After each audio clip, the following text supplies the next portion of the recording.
solutions.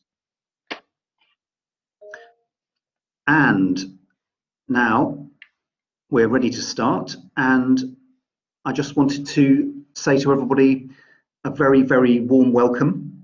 We're really pleased to have so many people with us today. I mentioned just now that there are, as we speak, 44 people in the session today, but there are actually 500 people signed up for the course overall. And this is part of a course called Introduction to Entrepreneurship, being offered by London Metropolitan University, and in particular our Accelerator program. And this is session 2, and we're going to focus today on the problem, and the problem that your business idea or your startup idea might be trying to solve. And this follows on from a session that we did last week on ideation. And Sandra, would you like to introduce yourself first? Yeah, sure. So I'm Sandra. I've been working with Chris on the Creative Spark Big Idea Challenge for 2 years now, managing the competition last year and managing the competition again this year because I enjoyed it so much. My background is in food science, but I have worked on developing my own business for a summer, looking into some alternative insect-based snacks. So I've gone through the process, and I'm very familiar with well, how to develop a business idea. And I'm an academic head of department at London Metropolitan University. I'm responsible for a subject area that includes areas like community development. And I've got a background as, I would say, a visual artist and a community activist. So those are my interests. Now, we're going to skip that poll. So just looking at the course schedule. So as I said, we started with ideation last week, and anybody who missed that, you're very welcome to pick it up again by going to our course page, which I think you'll have come through in order to get to this webinar today. So you can have a look back at the previous material that we recorded. Today, we're talking about the problem that your business is trying to address, and very closely linked to that is next week's session on customer development. And then in the 4th session, we're going to look at creating a great pitch to help to sell your idea. And this is all in the context of hopefully entering the British Council's Big Idea Challenge competition. And in the 5th week, we're going to be joined by some experts by experience, so entrepreneurs who've actually started businesses, and will be able to answer your questions from the perspective of real world experience. And I thought it was worth starting this session about defining problems with one particular person who's had something to say on the subject. This is Einstein. And the quote from him is that if I had an hour to solve a problem, I'd spend 55 minutes thinking about the problem and 5 minutes thinking about solutions. And I think that we would say that that's quite a good approach, because there's a real risk that if you choose the wrong problem, that you could be wasting a lot of time. And it's a bit of a process to think about problems. And in fact, in some ways, you probably need to think about solutions and problems together, but we'll come on to that. And I was going to say that last week, we invited the people who participated to come up with their own thoughts about ideas that they were hoping to enter into the Big Idea Challenge competition. And we asked you to think about your customers, the problems that they have, the way that you might solve those problems, and then to sum that up with a kind of marketing appeal to very simply sum up your big idea. And this is one of the contributions from David, who's in the session today, I think. And he came up, or he and his team came up with 3 ideas. One was to access information about court decisions. And I think the problem there would have been linked to the idea that these are not usually accessible in a very effective way. The other one was to look at more effective ways of doing door-to-door delivery to provide services to people to their doorstep. And the final one was to address issues around waiting times when making orders. So I think that's great, and it's really nice that we had some contributions of problems that might inform the creation of ideas. So just to sum up today's session, we I think our takeaway from last week we'll come on to in a minute. We're going to give you some examples of problems. We're going to do some theoretical analysis of problems and look at some approaches to thinking your problems through. And that's going to be me. And then in the second half of the session, Sandra's going to talk about where problems can be located within what's called the lean canvas, which I'm sure some of you are already aware of, and then some ways of thinking about evaluation of a problem. And then we're going to talk to you about an activity we'd like you to do before next week. So I think one thing that's interesting to think about is trends in the kinds of problems that get addressed through startup businesses. And within the context of our competition, I think we've reflected this, that there are problems in a number of different spaces. And the ones that we're really interested in are related to the impact and use of digital technology. To look at things that are big societal problems, could be something like youth unemployment, and to look at ways that we might solve some of those problems. And that could be linked to the UN's Sustainable Development Goals, for example. And we're also, because this is all within the context of the British Council's Creative Spark programme, we're particularly interested in problems that are related to the cultural industries and the sustaining of great cultures within the countries that the Creative Spark programme is based in. And actually, with that in mind, I wanted to just go back to two ideas that were award winners last year in the Big Idea Challenge. And this is Oinabuk and this is Azada, who I mentioned last week. And the problem that she defined within her business idea is summed up here. And this is actually the text that's taken from her application for the project. And I won't read it all out, but the gist of it is that she's saying that there's very little locally produced material for children that reflects Kyrgyzstan traditions. And her idea was to create a book for children that would align to really good pedagogical practice and the development of young people and the development of speech and reading, but to do it in a very culturally specific context. So I think that was a really clear sense of a problem, a gap in what people needed in terms of development of culture.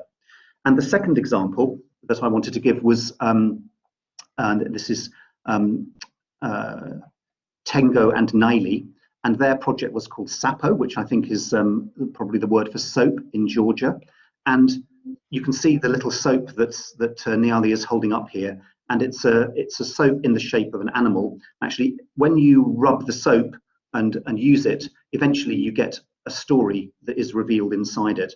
So this is a very creative approach to actually a health problem, and it's actually a problem that, of course, since last year we've all become all too familiar with. Now, this is, you could say, Naili and Tenga really looked to the future in the creation of their idea, because they said that there was a problem with getting children to wash their hands, and that the World Health Organization attributed 20% of respiratory infections to a failure to wash hands. So they were trying to make a really entertaining way for children to be encouraged to wash their hands. And of course, that's such a significant issue today with coronavirus. So I think that's really interesting. They identified that problem a year ago.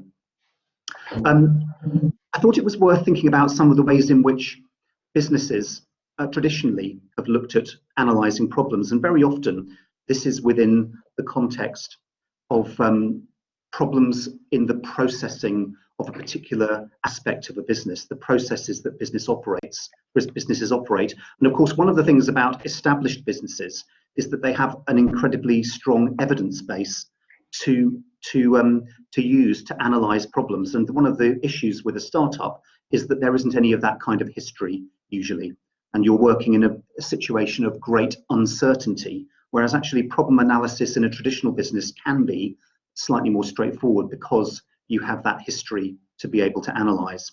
But anyway, here are some well-known methods for problem analysis, and there's one called the 5 whys.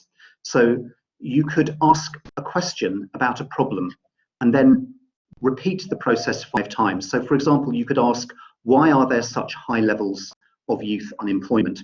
And in the chat window, you might want to try to answer that question. Why are there such high levels of youth unemployment? Well, you could answer the question by saying that young people lack the skills that are needed in the employment market. That may be a simplification, but that would be one possible answer. And then you could ask the question, why again? Why do young people lack the skills that are needed in the employment market? And you could say, well, there's a problem with the education provision that's provided, and the wrong kinds of skills are taught to young people, and they're not relevant to the needs of business. So then you could ask the question, well, why are the wrong skills being taught? And you could say, well, it could be something to do with government policy. So I think that this is a really powerful way of drilling down to the root cause of a problem. So that's one technique. Another one, which is quite interesting, is one in which you classify a problem in terms of what is true about the problem and what is not true. So it's a bit of a kind of method of asking a yes-no question about what the problem is, so that you can rule certain things out. It's a kind of troubleshooting technique. And the method that's used here is to ask that question, what is the case and what is not the case about the problem, and what it is, when it is, where it is, who it concerns, and what's the scope of the problem. And the little example that's given here, which I won't go into detail about, is one where there's a problem with a piece of machinery on a production line. And the starting point in this story is that the suggestion is made that all the production lines across all the countries should be closed down because the quality of production is being reduced. But actually, it turns out when you ask questions that the problem is only very, very small and localized, and at one particular stage in the process.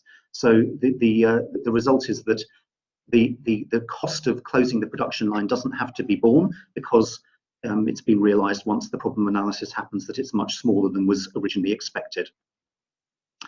And another method, a 7-step problem-solving method, is really to try to get round the fact that very often if you work in a reactive way to solve problems, to come up with a solution, one problem can lead, or one solution can actually lead to a series of other problems, and you get into a negative spiral in which the problem is reacted to, not really understood properly, a solution is arrived at, it seems maybe it will be helpful, but actually it causes different problems along the way. And there's a methodology here that's used very often in business that involves very carefully defining the problem, collecting data and analysing, looking for the cause of the problem, coming up with possible solutions, putting in place a trial to try to implement the solving of the problem, and then evaluating the effects of that solution.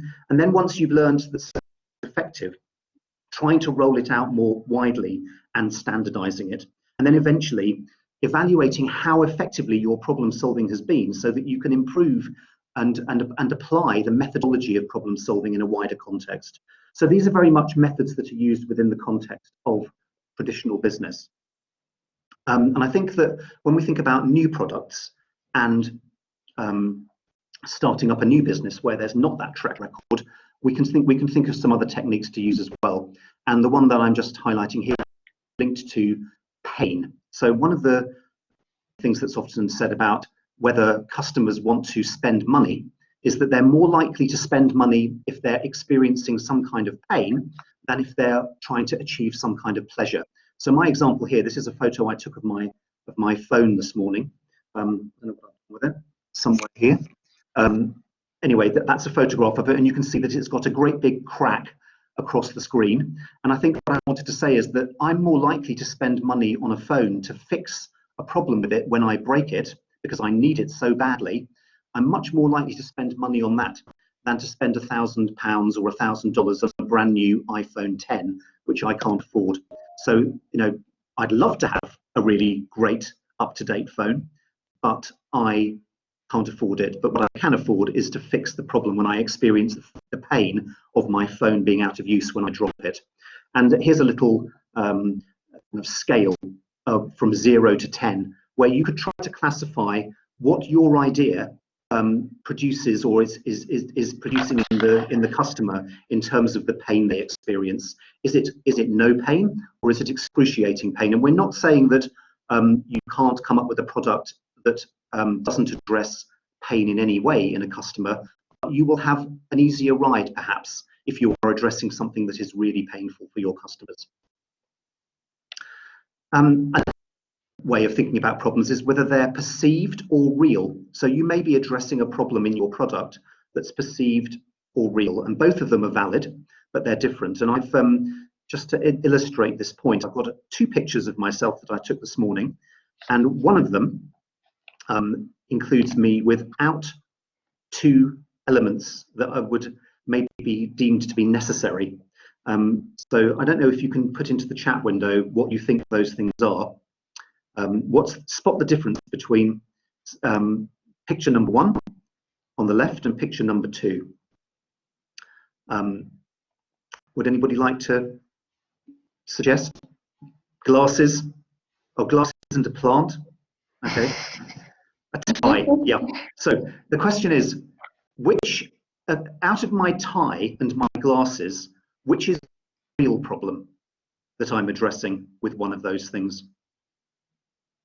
Is it the tie that's the real problem, or that is trying to address the real problem? Or is it the glasses that are trying to address the real problem? Yes.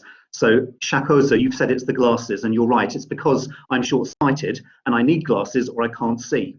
The reason for my tie is that it's a kind of cultural convention that I should be wearing a tie, perhaps. So that's not a real problem. It's a perceived problem, and it's just good to be aware of what kind of problem it is that you're addressing, because that could have an impact on your success rates.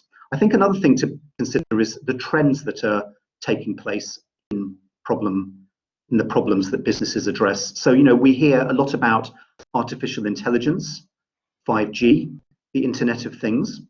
And I think those are potentially areas where technology can be applied to solve a particular kind of problem, but also those technologies create their own problems. And potentially we will have artificial intelligence that will be solving problems created by artificial intelligence in the future. I mentioned cultural industries earlier. I think sustaining local cultures is a big problem and something that we should address ourselves to. There's a big trend in developing better public services and using innovation and entrepreneurship within that context. We know very well that coronavirus is receiving huge attention from the entrepreneurship and innovation community at the moment. So that's another area of trend. And I think actually the best trend to follow, if you want to think about a problem, is the one that nobody else has yet foreseen. So you will be in the greatest position if you can see the future and understand the problems that nobody has yet anticipated that will come up in the future. Fake news, I can see somebody's mentioning. Fake news is a problem. I think that's a really good example of a very worrying trend. So thanks for that. And that was from Omar. And I wanted to just say something about, as well, the law of unintended consequences. And this is something that comes from sociology. So I think very often solutions that we create new problems. And I've alluded to this previously. So the philosopher John Locke and economist Adam Smith and sociologist Max Weber, and in the 20th century, the sociologist Robert Merton, studied the unforeseen consequences of actions that were intended to create economic or social change. And they suggested that things are not as predictable as they might seem. When you make an adjustment in one place, it can have an unforeseen consequence somewhere else. And I think this has entered the popular imagination. So in English, we use the idiom, the law of unforeseen consequences, and it refers to the possibility that complex solutions sometimes make problems worse. And this is possibly linked as well to something that's often referred to as Murphy's Law, which is the idea that anything that can go wrong will go wrong. And I think that's an interesting thing to think about. You have a responsibility when you're coming up with business ideas not to make things worse. I think there's also a sense of whether the unintended consequences are small or big. So you could make a fashion product cheaper, which could result in it becoming less fashionable and less exclusive, which might be quite a local problem. And there are things like issues around smartphones, which initially were introduced to give people more immediate control over their digital lives.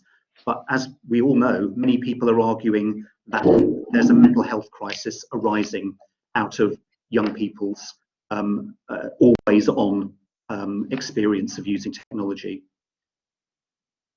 So one way to avoid the trap of creating new problems is to talk to your customers, and this is very much what's going to come up in our next week's session.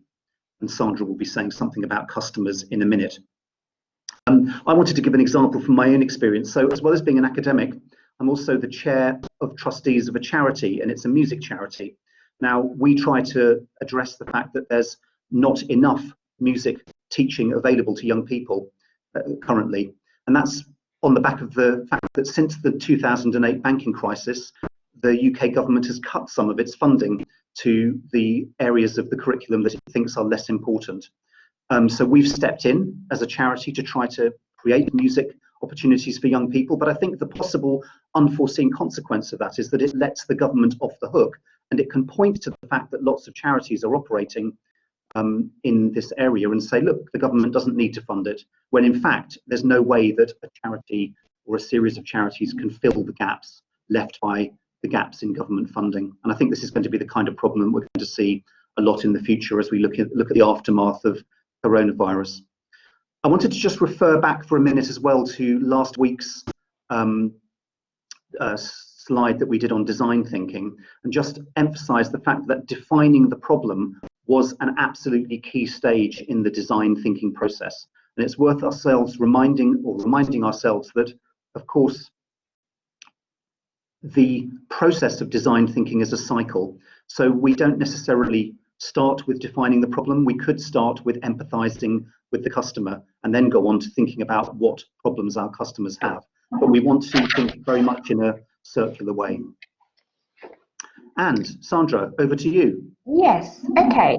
Thank you very much, Chris. And that was a very extensive overview of the theory of problems and how companies do approach the problems. We're now going to look, however, at how startups and very, very early stage ideas can and should focus on the problem, because it's obviously very different from a company that is well established. So I'm going to mention the Lean Canvas here. Some of you probably have already heard of it. It's a one-page business model tool that can be used for early stage ideas to basically turn just ideas into more concrete plans. It looks like this.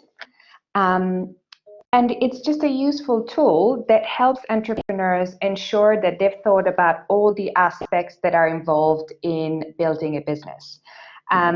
There is a sequence in which it needs to be completed. Basically, each one of the boxes that you can see on screen now needs to be completed with information about your business. And the sequence in which we complete this is that we start at the problem in the bottom left top corner. And after the problem, we fill in the customer segment in the top right corner. So you can see how the problem really is the number one thing that we need to think about when building a business. And together with the customer segment, it's at the heart of any business idea. So customer and problem go hand in hand, are very interlinked. Obviously, a certain problem will only appeal to a certain customer. So they really go hand in hand, and it's really, really important that we keep them at the heart of every business idea. So this is just for you to understand that this tool is available for use. And if you look online and look for Lean Canvas, you will find much more information that you can look up and read in your own time if you wish to use this tool. Moving on to evaluating the problems. So from last week, you should have been working on your ideation worksheet and therefore have come up with different ideas that you can see highlighted now on the screen. So the question now is, well, I've got these 4 problems. How can I know which one is the best problem that I should go after and that I should build a business around? So to look at this into a bit more detail, I'm going to ask a question first. And Chris, are you going to help me with setting up the poll? Amazing. Okay, great. There we go. So do you know what a unicorn is? there's a few answers there. So is it a legendary creature looking like a horse with a horn on the forehead? Is it a privately owned company which is valued at $1 billion or higher? Is it a startup company operating in more than 40 countries in the world? Or is it a startup company only selling one type of corn? So I'm gonna give something away. There's more than one right answer, depending on if we look at it from a stories point of view or from a financial point of view. So we're just going to give it a bit more time. Great, everyone is giving it a try. Amazing.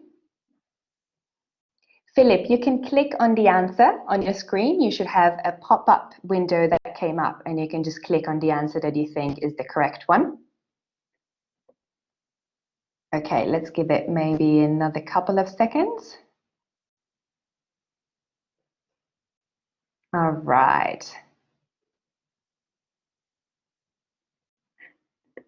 Yeah, okay, I'm going to stop it now. Sandra, did I break that? I think maybe, let me just, I think unfortunately, I closed it, sorry. Yeah, but we can give the answer because, yes. Yeah. So the most popular ones that you said were A and B, and that is the correct answer. So of course, a unicorn is a legendary creature looking like a horse with a horn on the forehead, but that's just in our story and in the fairy tales.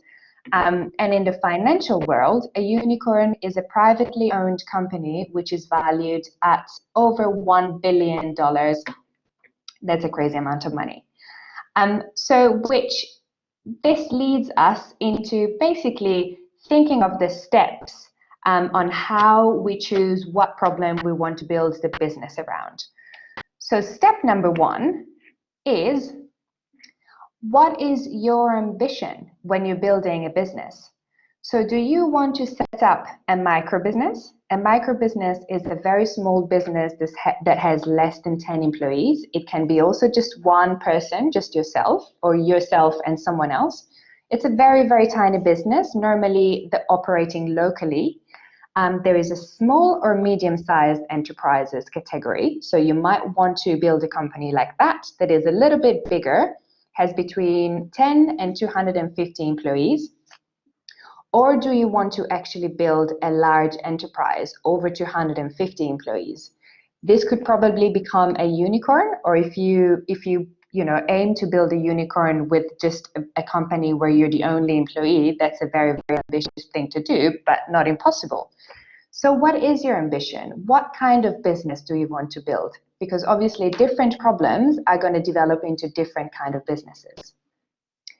Step number two is the size of the opportunity that goes with the problem that you have identified. So this is where the uncertainty becomes very, very big. As Chris mentioned before, being an entrepreneur and building a company is all about the uncertainty and how we can deal with that. However, we need to be able to somehow assess how big an opportunity is that goes with the problem. There's different approaches on how that can be done. One of them is a top-down approach. Normally, people look at market research, industry reports, and statistics to do this. I will go into a concrete example later to show you how it's done. It could also be a bottom-up approach. And this also uses industry reports, but a little bit more customer observation. So it's really going out in the field, in the industry, and trying to get as much information as possible. And finally, you want to understand the direction of the market that you're looking at. So is the forecast of that market to grow or to decline, and what are the trends? So let's look at a concrete example to understand how we can get to the size of the opportunity. So I've decided that an example company for me would be a vegan protein powder brand that sells in London. So the problem is that there's lots of people that are moving to a plant-based diet because they're very concerned about the negative environmental impact of animal products. So there's a need for more plant-based supplements for athletes that want to eat vegan but need supplements when they train. So let's look at the top-down approach first. Top-down obviously means that we're going to a big picture to a smaller picture. We're moving from very big markets down to try and understand what our little portion is in that market. So the first step is to understand what is the value of the vegan protein powder market globally. As I mentioned, you will want to do some desk market research here. You will want to look for some industry reports. There is a lot of websites that have reliable data about different industries. If you are at university, you might even be able to access some databases that have very, very good reports. They're normally for free, so you should be able to find the information that you're looking for. And in my example, the global market for vegan protein powder in 2018 was 4.6 billion, which is great, but how much of that am I actually going to be able to reach? So we move down one level, and I'm going to look at the size of the European market for vegan protein powder. Again, I'm going to do some research online and try and drill down the proportion of the market that is actually in Europe and relevant for me. And I found that it's about 1.5 billion, so about a third of what we had before is actually the market in Europe. Which brings us to the next question, because I'm obviously not going to be the only one in Europe selling vegan protein powder. So what is my share in the UK market? And this is the big question. It's very, very uncertain how we can assess this opportunity.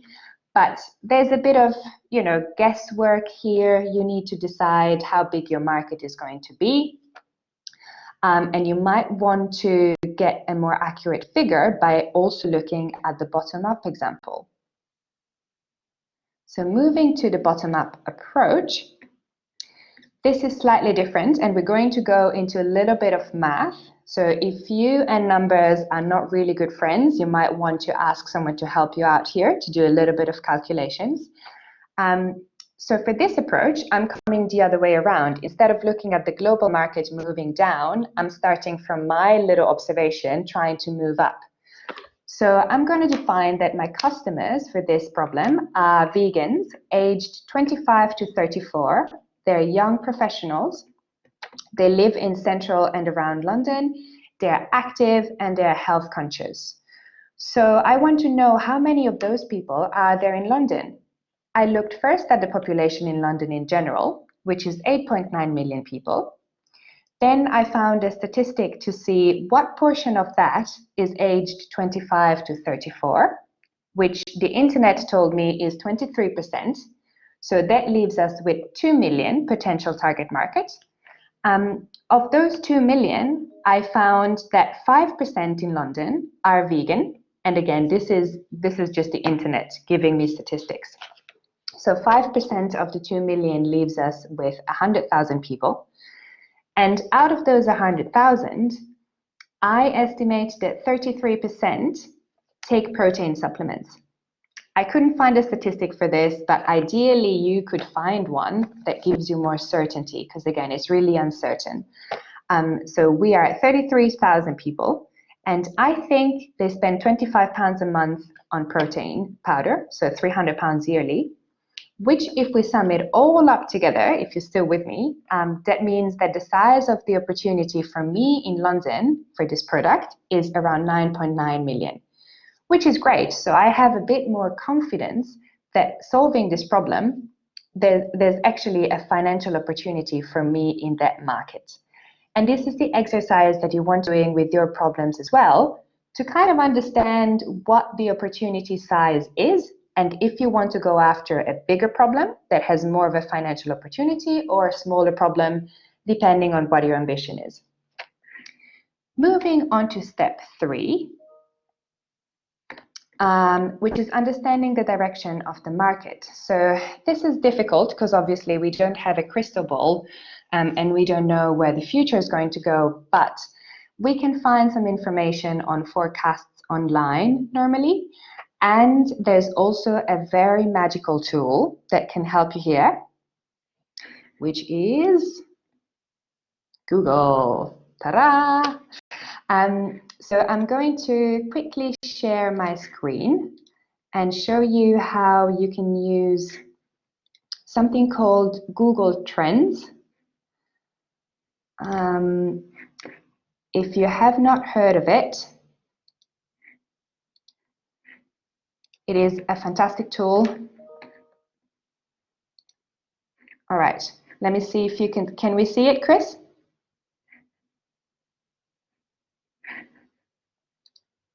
Hello, Chris? No? Okay, let me try again. Sorry, Sandra, sorry, I have my mic off. No, we can't see it yet. Okay, sorry, I'm just going to try one more time.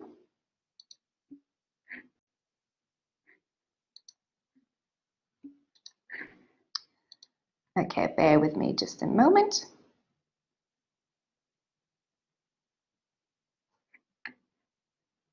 Okay, no, it doesn't want to share. That's okay. I'm going to show you on the slide. So, if you go on Google Trends, just type into Google Trends, you will come to this window. And this is a very, very useful tool to check basically internet searches. So the popularity of certain words typed into Google. That means people have been searching for these words in Google, and it kind of reflects the popularity of certain words and trends in certain countries. For this example, I was searching for the word vegan in the United Kingdom between January 2015 and January 2020. So you can see the blue line is growing steadily, which is a very good indication of a market that is growing upwards. The potential is growing and is expanding constantly. So there's a very, very good opportunity for the vegan protein powder there for me. And then as a comparison, I also looked for the word vegetarian, which is in red. And you can see how it's fairly flat. So the market is not really growing. So maybe not so interesting for business opportunity. And finally, I also searched for Bitcoin. Bitcoin was extremely popular around a year ago. And you can see that in the yellow line, having an extreme high spike in around just the end of 2017. So it looked like a very promising market at that time. However, you can see how it already drops down again and it's almost barely flat at the moment. So that's the indication of a market that had a very high increase but has then decreased again. So not really interesting anymore. What you're looking after here is a market that is growing steadily, and that's the indication for a market that will continue to grow steadily. Finally, to choose your best problem or best suited problem, what is your personal advantage and how can you use it? And this means, what is your personal link to this industry? So for example, for me in the vegan protein powder, I can say I'm a food scientist and I've worked in food manufacturing before. So I know the industry and I know what I'm talking about. You want to show your team, your audience, and your potentially future investors that you are credible in this industry, that you have the knowledge and the skills to implement the idea, because otherwise you could just come up with a crazy idea but not really have the means to implement it. So it could be either you having these connections or your team. That's why having a strong team is very, very important if you don't personally have this advantage that you need for your business idea. So this is how you look at different problems and decide which one is the one that I should go after, that I should invest my time in and build a business around. Okay, Chris, let's do this poll quickly. What do you think, guys, is the vast majority of companies in the UK, US, and Europe? Is it unicorns? Is it large enterprises? Is it micro businesses and medium-sized enterprises? Okay, we're going to keep it very short here because we are coming to the end of the time. Sandra, I'll show the responses now. There we are. Then people can see the results. Absolutely. And you are right. right, that is correct. In fact, 99% of all the companies in the UK, US, and Europe are micro businesses and small and medium enterprises. So this means that if you want to start a business, you don't necessarily need to aim for large enterprises. Small companies are the backbone of the economy, really, and are the ones that drive the economy in the UK, US, and in Europe. So it's really important that even if you are thinking of building a micro business, you go for it and you're not discouraged by the fact that it's a smaller sized business. Great. So today we have covered how to assess the viability of a business idea, and this is by assessing the size of the opportunity. Is there financial opportunity in there? Is it viable? Is there money to sustain a business? And also the feasibility. So am I the right person to execute this idea, or do I have a team that allows me to execute this idea? And this leaves us with the desirability, which is what we will look at next week. So for next week, you should look at your ideas and your problems and choose the one that is the most appropriate for you. Go through the exercise of assessing the size of the opportunity and understand what kind of business you want to have and what kind of skills you have. Put it all together and decide which one is going to be the problem that you go for and which one is going to be your big idea. And finally, we are a little bit over time, but we've got a couple of minutes for questions. So please feel free to write your questions in the chat and we'll do our best to answer them. All right, let's see. Sophia is saying, what should I do if I can't find official statistics for some types of people? Example, vegan powder. Should I use Google Trends? So that's a very good question, Sophia. And sometimes you will not find statistics. If you're looking for, if you're operating in an industry that is maybe smaller, that is quite new, you won't be able to find as much data online.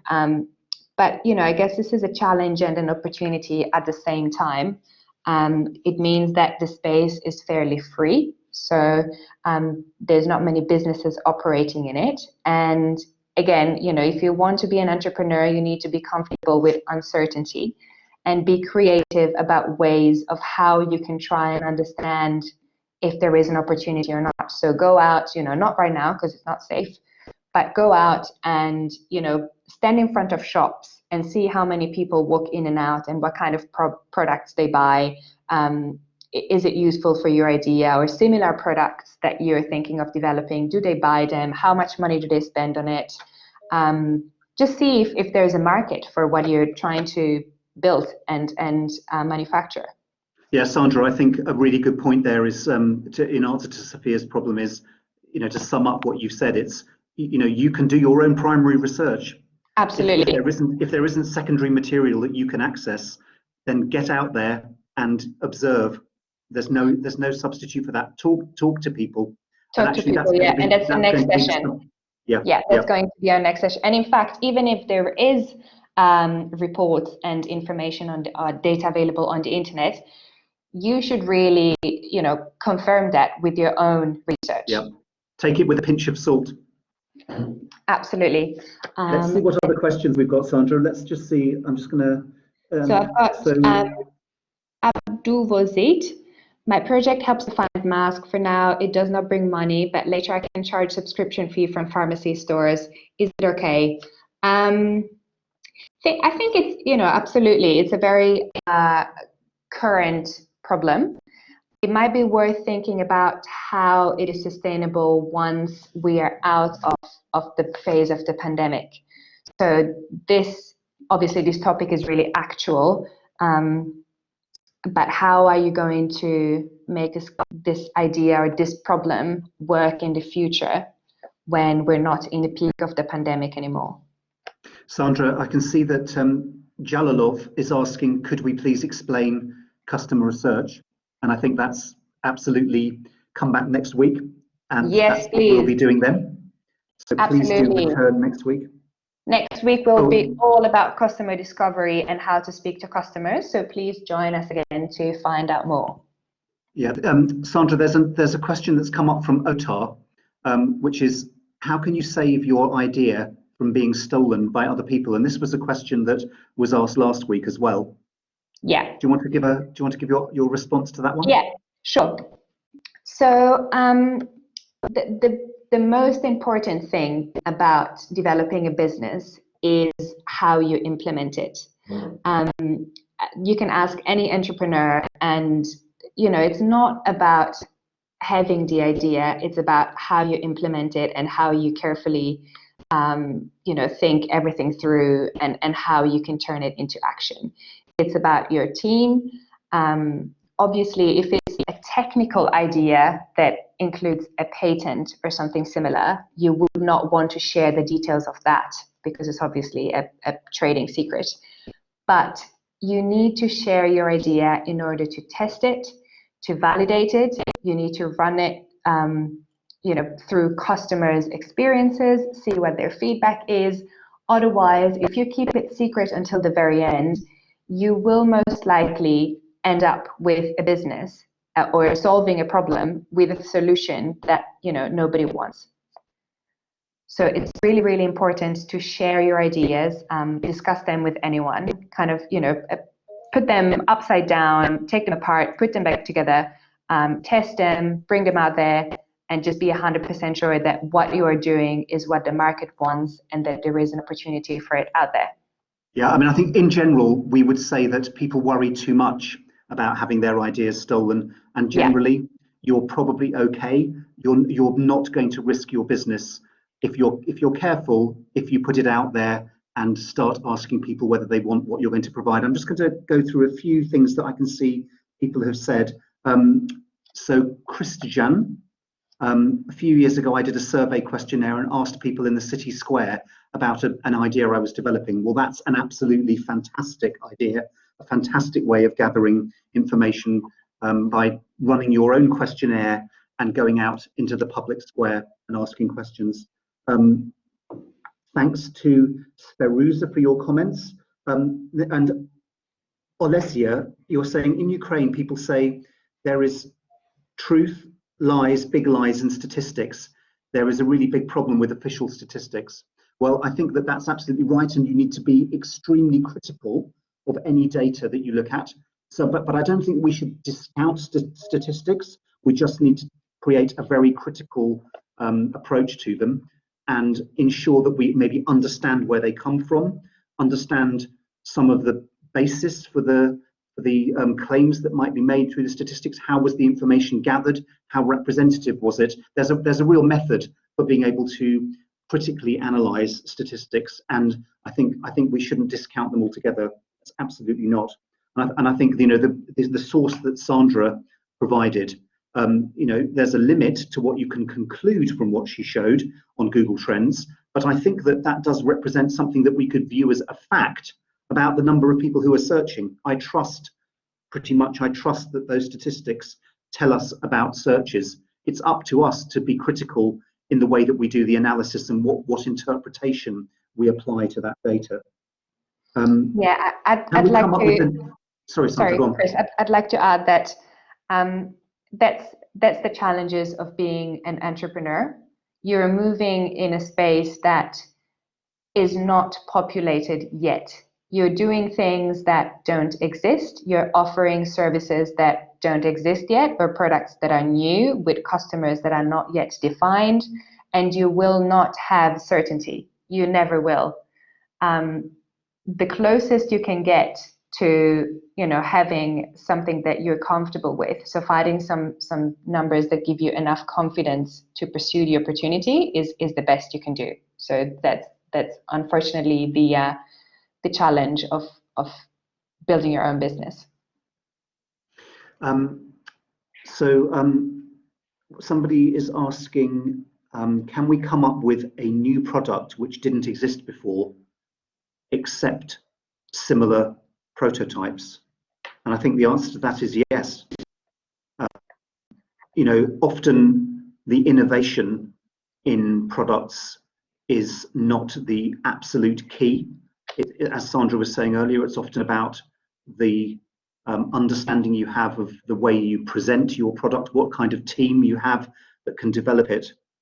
And sometimes things aren't completely original in terms of the innovation that's wrapped up in them, and it may be more about how you package it up. So I think that you can certainly adapt previous ideas and use previous prototypes. If I have an idea, should I find an investor? What if my project can't earn expected money? Well, that's Jalalov. And I think the response we'd make to that is that you don't need to worry about an investor at this stage. What you need to do is move forward with gathering evidence about the possibility that your project is feasible, and also desirable to customers, and also sustainable. And that will then give you the platform to build from when you're ready to start thinking about attracting investors. But there's a lot of work to do before you get to that stage. And all of the steps that we're putting forward as we deliver this course are intended to help you to build that platform.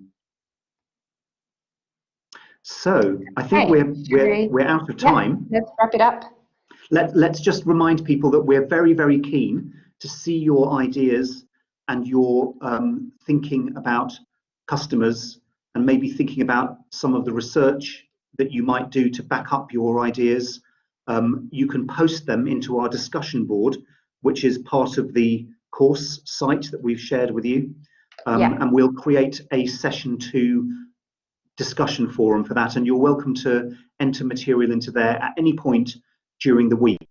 Be keeping an eye on it and getting into a dialogue with you. So you don't need to just come back next Friday. You can start engaging with us over the course of the week to come as well, and we're really keen for that to happen. So I think with that, we'll stop the recording, and also look out for the recording of the session that you can see on the site, and you can invite your friends and colleagues to sign up for the site as well. And even if they've missed this session, they can find the recordings. So I'm going to stop the recording now.